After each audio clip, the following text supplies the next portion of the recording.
There is a story that I often think about, considering aging and resilience. It is about an old baobab tree. A baobab is a symbol of strength, resilience, and longevity in the African culture. So despite the very thick trunk and deep roots, it faces stressors like all of us, storms, droughts, and even human interventions. Yet it stands tall, and year after year, because of its unique ability to adapt and to thrive.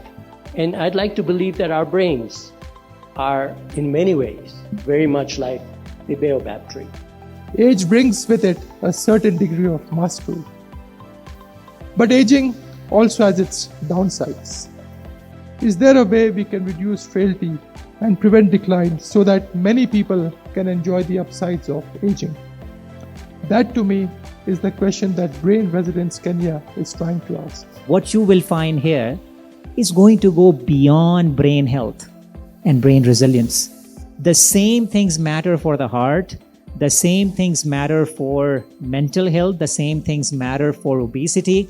So I think the solutions you will find are going to be solutions that are going to be cross-cutting and will not just help your portfolio, it will help the larger knowledge base for all of these as well.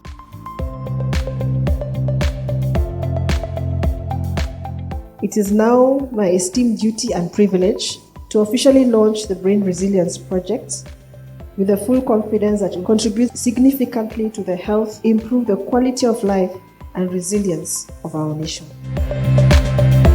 The study is unique in that it also includes as a real-world stressor, a cancer diagnosis. And we're not just looking at adversity from an acute angle, which would be the cancer diagnosis, but also the psychological trauma that might be driven by a care partner having somebody they love undergo cancer treatment. 5 years from now, it is clear that cancer will be the most common cause of death in Africa. So we said, why don't we introduce cancer, breast cancer, and prostate cancer as those stresses of life that we can study as part of the brain resilience study. So we take patients early on in their diagnosis, when they get the initial shock of a psychological news, how it affects them, how it affects their caregivers. We follow them through treatment, look at their MRI, neuropsychological testing, the Fitbit, and all that it does to the biomarkers of brain aging. Cancer makes somebody mentally really stressed.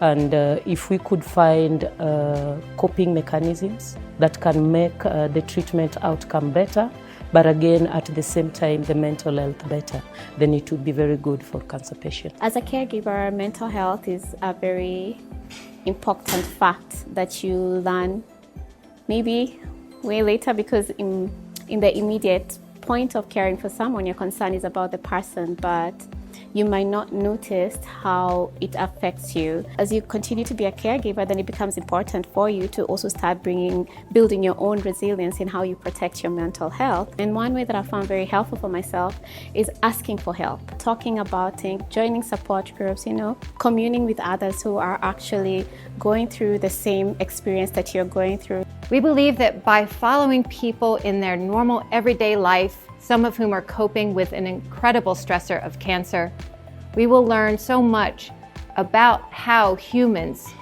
thrive, even in the face of adversity. By fully understanding them, we can start to determine and develop tailored strategies that work in our own unique African settings to boost resiliency. But we don't want it to just be a study that benefits Africa, because we really think that the measures and the factors that we identify and the strategies that we co-develop with our community stakeholders, including our participants themselves, we think that it can be exported globally.